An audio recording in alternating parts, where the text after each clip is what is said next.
COVID hit, we were analyzing stocks in 2020, and a lot of the viewers asked, do you want to buy a company right now, has no earnings, has a long-term growth rate of less than 1%, it's very cyclical? No, that's not what a lot of viewers are asking for.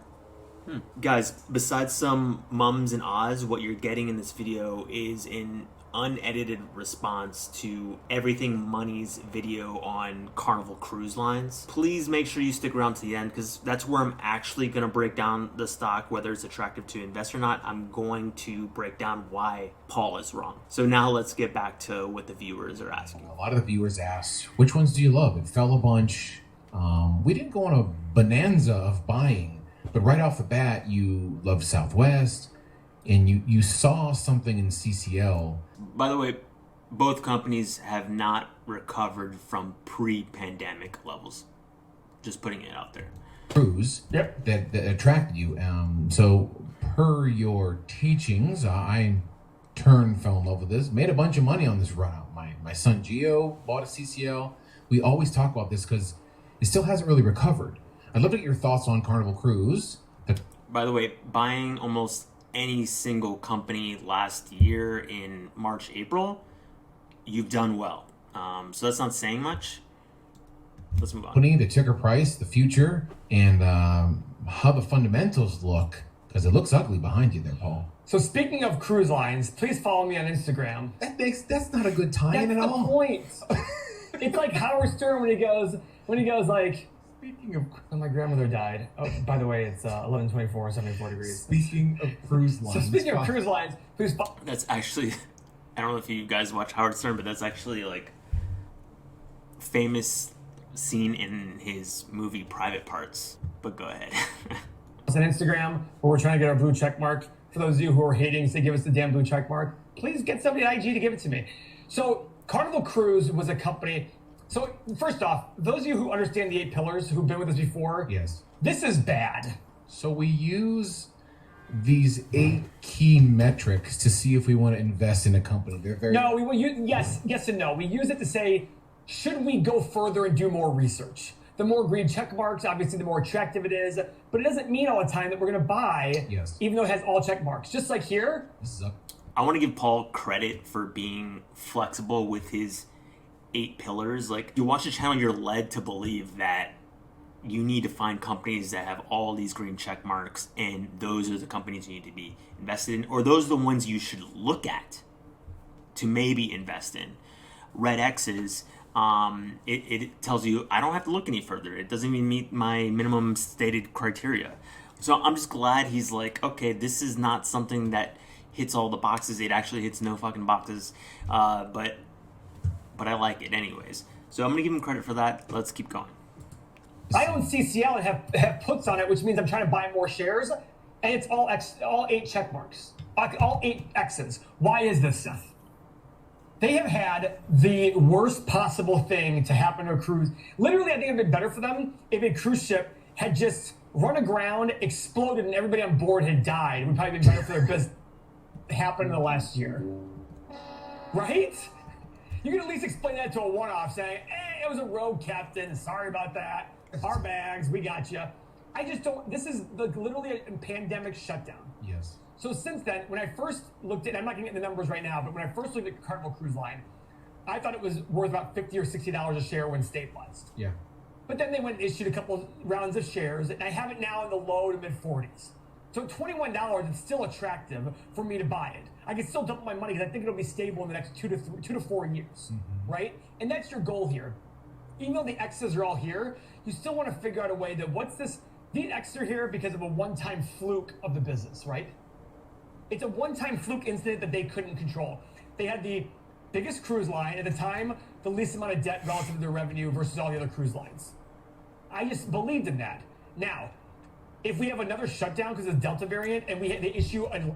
It's weird to use that terminology when you're talking about stocks. Like, I believed in that they had something that I can easily check on. You can easily check a company's debt. It's a funny way to put it. Like, I believed in that. Like, you can check that. You don't have to believe it. It's either a fact or it's not. And I'm not even sure if it was a fact. When you look at Norwegian and Royal Caribbean, their earnings are growing much faster than Carnival, and their debts are all the same relative to their capital. So why he's falling back on I believed it to be true, so it's the best. I don't know. I don't get that. Let's move on.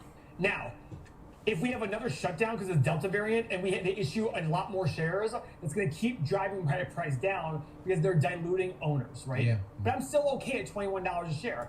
That's an important thing to note. So they've been issuing shares. They've also been taking out expensive debt like during this whole process. I'm going to show you what their earnings look like here shortly. But I'm glad he's saying this because coming out of this, Carnival Cruise is going to be in a worse off position than it was prior to this point. More debt, more expensive debt, more shares outstanding. It's typically a company that you would think that Paul would want to stay away from. He doesn't own many stocks. It's like just peculiar. Like, why choose Carnival Cruises? Nothing against them personally. I'm from Florida. I haven't gone on cruises in quite some time, but I used to love going on them. I went on my 30th birthday. Royal Caribbean, not Carnival, but I've gone on Carnival plenty of time. Love cruises. Hope they're still here. I hope they don't go under. So nothing against them, nothing against the stock either. I actually owned the stock, and I'll talk about that in a minute as well. I think I have plenty of upside potential considering my basis of the company is like $14 or $15 a share on average. That's a good entry point. Not gonna lie. He's not gonna show us that if that's really his cost basis, but let's take his word for it. That's a great cost basis. Still don't really know why you're in the company, but we'll move on. I started buying some at 12 or 13, got some in the high teens. I'm averaging $14, $15 a share, right? Okay. Carnival Cruise Line is still scary because you're waiting for the world to come back, right? This is another thing I want to point out. Like, so it is scary to buy Carnival. The things that were hit the hardest in the pandemic, since the pandemic isn't technically over and who knows what's going to happen down the line with other pandemics, clearly cruises are not pandemic safe companies to be in. So it is scary. With that fear, there's opportunity. So you could argue that the share price right now is lower than the intrinsic value because there's so much fear. Just from a story standpoint, I would have on my table to look at. We're going to look at it in a minute, and I don't think it's helpful when you actually look at it, but let's keep going. And whenever you're this reliant on the government or anything like that, going crazy, that is a risk to incur. And by the way, Carnival might need the government to step in. They're not an American company, so they're not getting help from us. You gotta hope their country helps them. Maybe they get through from issuing shares and taking on debt. They can get through this. They probably will. I wouldn't bet on a strong probability that they would go under, but it's certainly possible. The stock price is down so much. What was the stock price before COVID hit? I was just gonna say, can we look at the fundamentals of this company when it was rock and roll? Look at it. Let me add to that. So the why what I just said is important is because, for instance, like Google has a 0 chance of going out of business, right? So there's no risk from that standpoint pulling down the stock price. So there's no opportunity you can take advantage of when you buy Google because nobody's worried about it failing next year or something. There is some level of worry for that for a company like Carnival. So when it doesn't happen in the future, you can benefit from reality setting in and the stock capturing that. Again, so that's why this is interesting conversation, but we'll shut it down here in a minute. It had a high of $72 a share back in 2018. Let's look at the income statement. I mean, look at how much revenue is down. It had a peak of $19.8 billion, and now it's doing $139 million in the last 12 months. Net income. Paul, have you done $140 million last? No, I did it last 14 minutes. Does anyone know why he focuses on revenue versus earnings? Like, why does he care about the top line versus the bottom line? I look at both, but it seems like that's like the data point that he really cares about. He mentions it in all of his analysis. I don't know. Anyways. Months. Net income. Paul, have you done $140 million last? No, I did it last 14 minutes. That is not that much, though. I mean, for you. $3 billion in profit, down to a loss of 9.13. And very consistent profit numbers. Look at these very consistent profit numbers, Seth. Right? Very consistently grow. What do you pay for it? What do you pay for those profit numbers? It's not growing very fast either. We'll get to that. Number one cruise line in the world. They were buying shares back until the world shut down. Let's look at their cash flow statement. Their cash flow before the world shut down. Wow, look at that. 3.5, 4.5. I mean, Actually, there was a big jump here. There must have been some reason why there was a big jump here. They were doing pretty consistently $2 billion, over $2 billion a year in free cash flow. So I look at these things and think to myself, like, okay, if you were to buy it today based on that, you're at 12 times free cash flow for the #1 cruise line in the world that's still growing. That's a very reasonable number, right? That's a very reasonable number. That's after issuing how many more shares? Mind you, they have negative free cash flow. They had $2 billion free cash flow. Now they have negative free cash flow. More shares outstanding. How many more shares? I just think that this company is being skewed by the recent data. And am I still a buyer? I'm not probably adding more shares if there's delta, but I'm still okay at buying at lower prices, which is why I'm selling puts. I'm selling puts which are at a lower price, for example, $17, where if the price hits $17 by a certain date, the person who bought the put can force me to buy the shares from them for $17. I'm okay with that. Yeah, I'd be okay with that too. The thing about Paul, like, he's being sold on this channel as like this great investor, but he does like an awful lot of like market timing bullshit that no one can do. It's not like he's like some genius. Market timing is not a long-term strategy, but you hear a lot of that on this channel. I'm buying at a lower price. Gives me more upside potential, right? Lowers my risk. That is the way I feel about Carnival Cruise Line. I don't think Carnival Cruise Line is going under. I think all the other cruise lines will go under before they do. Why? Next 5-7 years. But I think that when you're going to make the best deals when times are most grim. When everybody doesn't believe that, when everybody, remember how, I mean, I get to like, how low did it get, Seth? It got pretty low. Yeah, look at that. Right here. What is this price right here? $8 a share, $8.50 back in April. That's when the world was like, we're not opening back up. That was literally April 3rd. The world was like, they had just shut down. There was no timetable of when we're coming back. Mm-hmm. And now we're basically back, right? Basically back, and the stock price has not recovered when the whole freaking market has more than recovered, right? Again, there could be reasons why it hasn't recovered yet, and he could be capitalizing on future returns that remain to be seen, right? We're gonna get into like why that's questionable, why it doesn't even make sense by his own rationality of why you want to invest in this company using his own logic. Let's move on. I mean, there's still gonna be issues that we have, but they're basically back, and slowly but surely the revenue will start to increase, and hopefully in that time they can withstand free cash flow losses and the cash flow loss along the way and make something good in this company and buy back some more shares. Mo is not here with us today.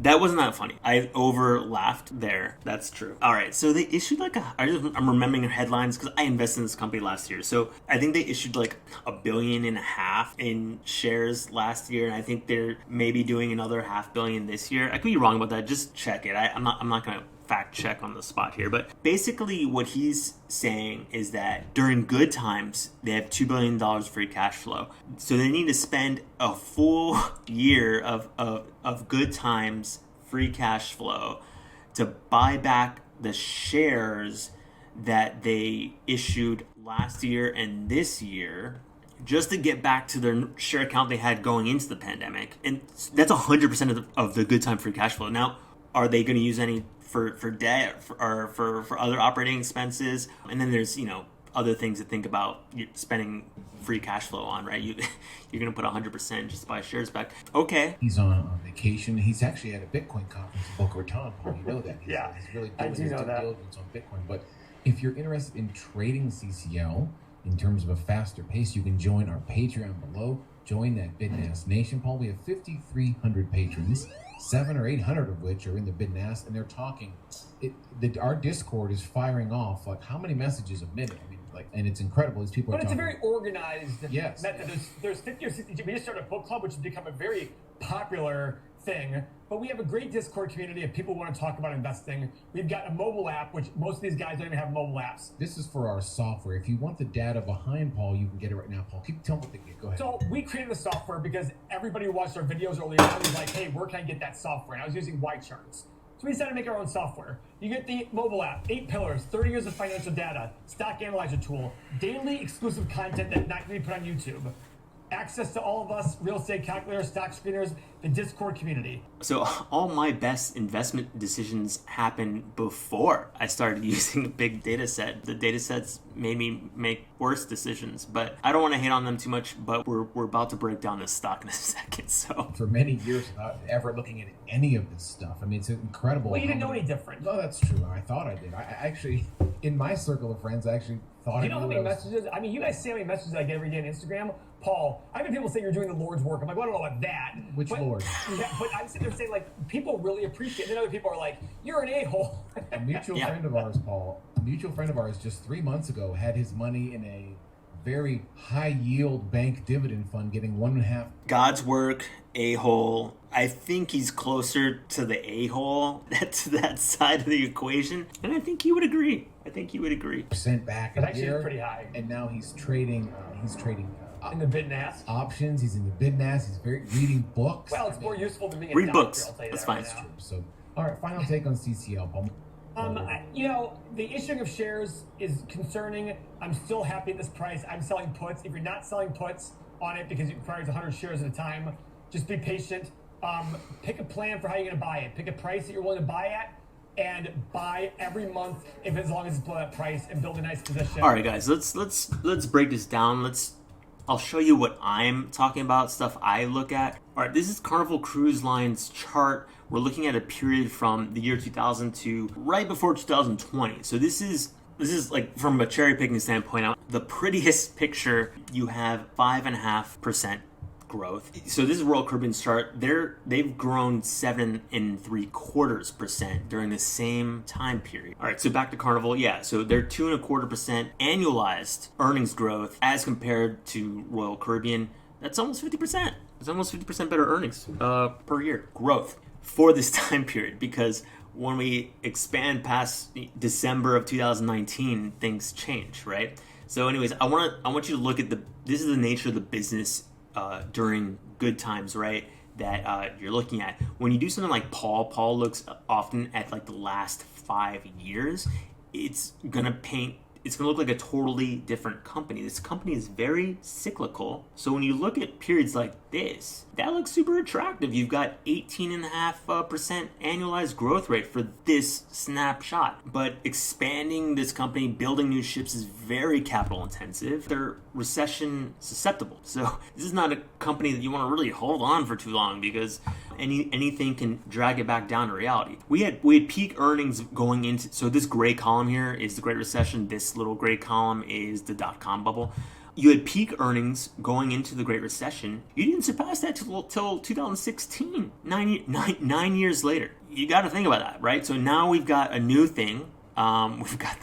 We've got the pandemic. It's like the Great Recession, like tailor-made specifically for Carnival Cruises. It's like the worst thing that could happen to them, right? This is only the earnings. So all this green shade is the earnings over time. This white line that you're looking at is the dividend. You can see it was going up beautifully until they cut it. That's why there's a white line here. They reinserted the dividend. Doesn't that sound right? They reinitiated the dividend back in 2010, and then you can see it's had some really nice growth actually since then. One thing to consider when you look at a chart like this is visually showing us the dividend payout ratio. So all the earnings up to that white line is going towards the dividend. Everything above it, the company's using for other things, right? For the most part, under 50%. That's all well and good. It, of course, gets cut when times are bad.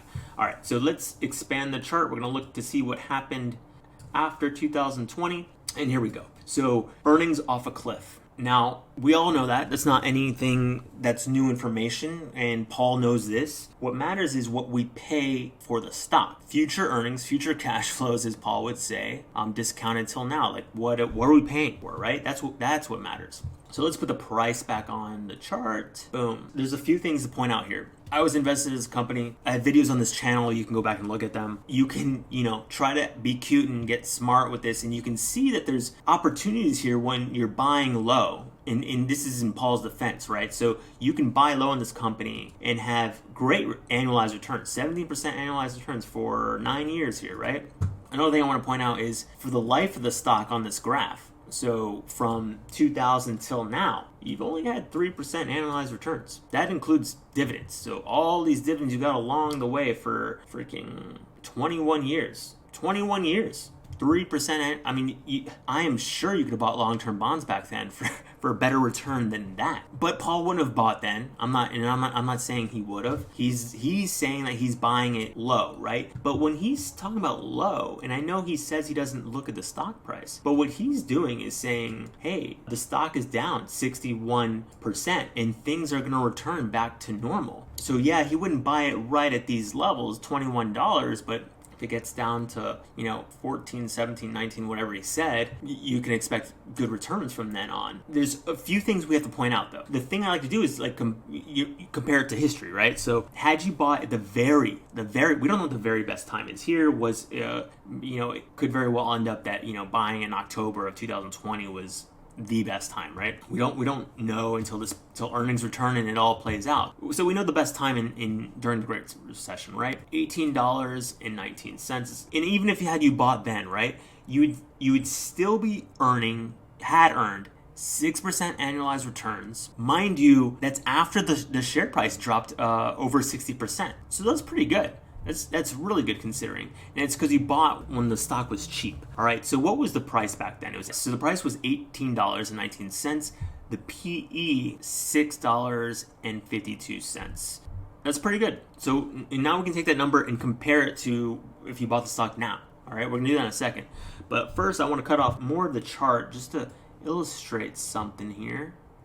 Let's see if I can do this. All right, so this is another thing I want to try to get in your mind, because this is how Paul thinks about stocks. So we're looking at the period from 2003 to 2008, Great Recession's happening right now, right? So you look at the last 5 years here, you can see the earnings growing. It's growing at 12%. You can see 11.8% during this period. Great Recession happens. Stock price goes down all the way to a sub 7 PE, and you're telling yourself it's going to return. We're going to get this 11% growth again. Things are going to return back to normal. This is the time to get in. There's a lot of fear, blah blah whatever. And for the most part, you're right. But it doesn't turn out the way you would probably presume. So I'm going to add more time to the chart here. So we get peak earnings in 2007, but you get 6 more years of earnings going down. But because you bought at a low price, you made a great return, even though the earnings are falling during this whole period, right? So that's the idea. You don't need be right about the future earnings if you got in the price right? So that's what Paul's trying to do now. Okay, so let's open this back up. All right, so we're back to the full chart again. Had you bought it at the Great Recession lows, PE would be 6.52, right? 6.52. But if you're buying it now, thinking you're gonna do this all over again, that okay, history repeats. This it's super low right now. This is what I think he's doing. The price is falling, right? Things are gonna return back to normal. But you're not buying it at a 6 PE or 7 PE or 10 PE or 5 PE or 2 PE. There's no freaking earnings. There's no green here. The earnings for 2020 were negative 7.47 earnings per share. That's almost the equivalent of the previous 2 years that they lost. The previous 2 years of earnings. Now, they didn't have all this to lose. They didn't have it in a piggy bank or anything. And mind you, this much of it, this green line up into the white line gets paid out in dividends. And then the rest of this green goes into different things. Some of it, they retain those earnings. Not all of it they do. Last year, they lost almost 2 full years of earnings that they didn't really have, right? So what about this year? Are they returning back to normal this year? Well, analysts are projecting a loss of $6.17. Now, how accurate that is? Well, we're halfway through the year, so it's probably relatively accurate, right? We're going to talk about analyst projections here in a minute, how I think about them at least, because I know Paul doesn't care about what they have to say or anything like that. I'm with him and I'm not with him on that point, but we'll get to that in a second. So we have negative earnings here. We have no PE, no calculable PE. Buying this company right now, Paul gets on people about investing in Tesla. Tesla actually has a PE because they have earnings, right? And they're going to be growing their earnings much faster than this company. This company right now, relative to its earnings right now, is significantly more expensive than Tesla. Now, Paul might agree with that, but he would say, well, I'm talking about they normally have $2 billion in free cash flow, and the price for now, you're You're paying 12 times that, whatever. Okay. All right, if you want to do that, that's fine. My point is, this is not necessarily like the time back in the Great Recession. You're not necessarily going to get these 17% returns annualized, because when you bought it back then, it was much cheaper from an earnings standpoint than now. With that said, can we get another run of great years in the future? Of course, right? We got to figure out what we would pay for that in the future, discount it back to now. Does it make sense? There's a lot to think about when you're investing in a company, right? To paint the picture a little bit better, I'm going to throw on normalized PE on here. So through this time period, the market assigned a 17 PE on average to this company.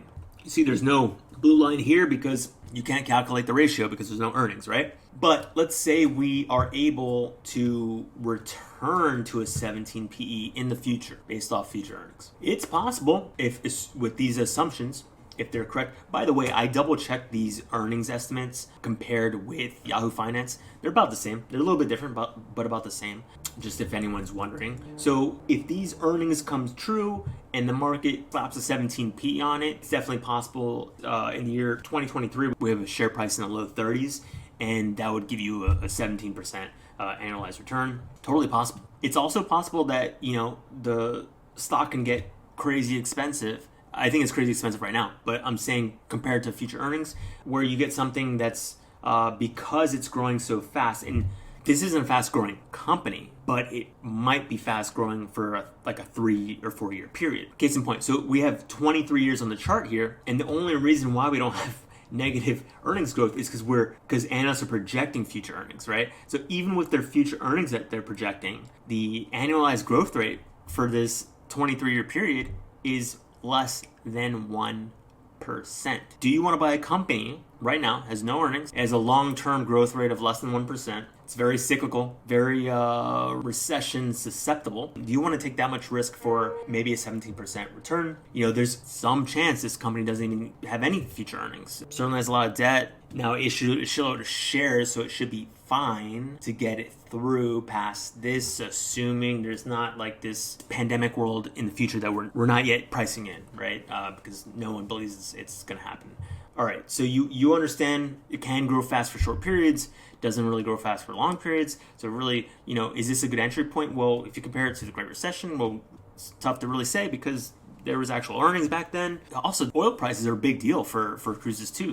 But that's a part of the cyclicality too. Oil prices go up and then cuts into margins, all that stuff. Already talked about how cruises are super expensive to build. B credit rating. All right, so this is all the bad stuff. If we're to believe the analyst projections of the earnings on this company, mind you, that's different than price targets, and what the analysts think earnings will be are two different things. I care about the price targets to the degree that it's a reflection of where the market is at. It's a data point. It's just one little small data point. For instance, if a company is at $100 and the average analyst's price target is $700, I don't look at it as like a 7x potential. It's just a data point, and I'll look into it and see if I have the same conclusions. What's a better tool for me, earnings projections, and then me extrapolating my own predictions on top of that. That's only if they're really good at projecting their earnings. And for some companies, they're very good at it. Some companies, they're not good at it. Okay, so with this company, they're okay. In 2020, off by 159%. We'll give them a pass for that because in 2019, these 22 analysts, they weren't thinking about COVID. Nobody was, right? 6%, that's really good. 0 spot on, 1% spot on, 5% really good. 16, 17 less good, and you see their accuracies wasn't good for this time period. Don't know what that was about, but from 2016, 17, 18, 19, analysts very good at predicting the earnings on this company. And just to show you the state of this where this company was at, like going into the pandemic. So in 2019, there was $4.40 of earnings off of $4.26 earnings from the year before. Analysts were only projecting a 2-cent earnings growth. They were well off. They ended up being negative $7.47 earnings, but you get the point. So analysts are roughly accurate, or they have been the last few years, at predicting earnings for this. Now this is 2 years away. Let's see how accurate they've been at 2 years.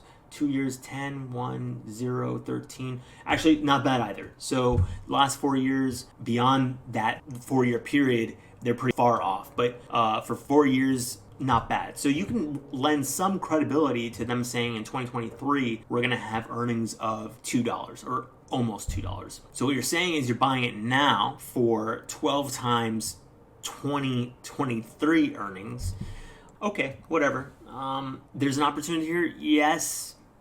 Is it scary? Yes. That scariness might actually be helping you. A lot of people are going to stay out of investing in this company because of that. As the light at the end of the tunnel starts to be visualized, then maybe you get this multiple expansion. I don't know. You're hoping for a lot there for not a great return. Like, it's a lot of risk for, like, you know, maybe 30% annualized returns, maybe, like, on a weird case. But you could also get this. It can meet earnings down here. This is a 17 PE based off 2022's earning. That's a share price of $6.67. That wouldn't be expensive. That would be fair value for what it has been for its whole life. That's in the realm of possibilities when you buy a company like this. A lot of times I will take flyers on opportunities like this, but there were so many good opportunities the last year or so, and this is not one. This is not one. So just from an easy standpoint to show you how I think of things, I'm going to show you a company that I have an extremely small position in. I'm not really buying more shares in. I don't really care about, but when you look at the chart, you'll know why it makes no sense to invest in a company like this. All right, so let's put in ABC. This is ABC's chart. I guess I should say the name of the company, AmerisourceBergen. I've said ABC 1,000 times in my head, and I've never said out loud AmerisourceBergen Corporation. Anyway, so you're looking at the earnings here, a lot nicer than the last chart, right? So we have almost 15% annualized growth over the same time period instead of less than 1%. Also, you see here, this is the dividend line here. You can see it's gone up every single year. There's no down years. There's no years where they take away the dividend, and the dividend's growing actually pretty quick. Dividend growth rate, exceptional, 26%. For this 18-year period. And you can see that the ratio, like the amount of earnings on top of the dividends, is quite healthy. That looks phenomenal, but what are you paying for it, Paul would say? Because this looks like something you have to pay a lot for. Is that the case? So I'm going to throw on price. So you can see the price of the stock tracks the earnings quite well. It can get very expensive at some points and very cheap at others. Look, this is the same time period. You could have bought this company at the same low point. I don't think it was like 2009, right? You could have bought this same company when I was cherry picking on Carnival, but instead of the 5.5% gain, you would have gotten 18.4% gain. Much better, right? I think we all understand that. I'm not cherry picking. It's a pretty easy comparison. And it was more expensive than Carnival was back then, and you got a better return. That's because the future earnings of the company was much better than Carnival, right? So this company followed its earnings, and you got great returns. Is it expensive now?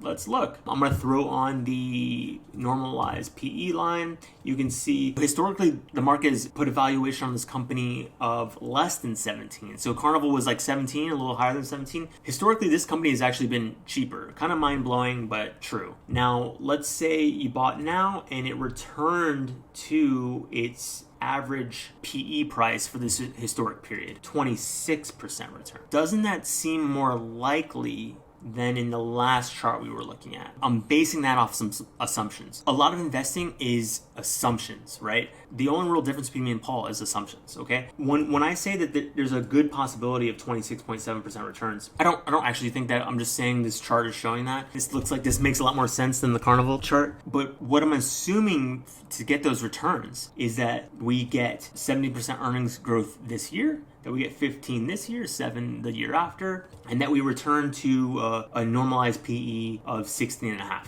Is that a fair price to? Well, historically, yes, for this company. But out in the wild, I would, if that's all I knew, if I see this long-term growth and I see what the analysts are projecting, and those analysts are accurate, let's assume that for a second, I would buy that at 16 PE all day. 16 seems maybe cheap. Definitely this earnings growth is faster than a lot of companies that you're paying a lot more for. Balance sheet is really good, better than Carnival Cruise Line. The credit rating is much better, triple B+. It actually has a PE, 12.83 3. So Paul is buying a company that's got a lot of issues, right? This company we're looking at right now, not that many issues. Carnival Cruises has a lot of issues. He wants you to buy it for 12 times 2023's earnings, or you could buy a company for 12 times now earnings that's growing much faster. So a lot of investing is like waiting for reversion to the mean. You're waiting for investors to pay a better price for this in the future, irrelative to earnings. Like, we're going to get this predictable earnings growth, and we're going to get the predictable normalized PE. And then just for shits and giggles, I mean, if it got expensive like it has in the past with PEs in the 20s, I don't think it's going to get back to, .com level 29, 27 PE, but certainly in the mid to low 20s is not out of the question, especially with that earnings growth. Then instead of the 27% annualized returns, you're really getting something that might be closer to double that, like high 30s, around 40. All right, so the analysts. Is it safe to look at this and make predictions? Let's look at the analyst scorecard. Phenomenal. Basically spot on, 7% there, not bad, spot on. Under 10% still really good, 11, 14, 11, 0, 2. You get the point. This looks a lot better than Carnival Cruise Line. What? Oh. So, all right, this got even better. This got better. So this is the 2-year ahead forecast, which is less accurate than the 1 year. Analysts are better at predicting future earnings on this company 2 years in advance than they are Carnival Cruise Line 1 year in advance. Mind blown. All right, so let's look at 1 year. Very good, spot on, good, spot on, good, spot on. You get the point. Analysts are great at predicting the growth of this company. So again, this company is growing much faster historically than Carnival. It's possible Carnival outgrows them in a short term. But if you're a long-term holder, if we're just comparing the two, right? It's growing faster long-term. It's cheap. If it turns to its historical PE, you're getting 27% returns. I've got crazy expensive, you get 53% annualized returns. Something like that may only last for a few years, but that's the scenario we're looking at. This seems a lot safer to me. That's my opinion. I hope you enjoyed that. I hope it wasn't too confusing. I hope I made sense. If you like this video, by the way, if you like it, hit the like button. But 2, come back, because I'm reopening this channel. Everything money took me out of retirement. I'm going to start doing portfolio updates. You can see my portfolio behind me. These are my top holdings. I plan on doing a video where I watch the Everything Money channel for 18 hours. I record myself reacting. Should be fun. I might drink during it, and not tea. I might drink something a little more fun. I'll tell you how I'm investing, what I think about, what other people do, and why it makes sense or doesn't make sense to me. That's Lemonade Stand. My name's Nick. This is Nick's Lemonade Stand. Thanks, guys.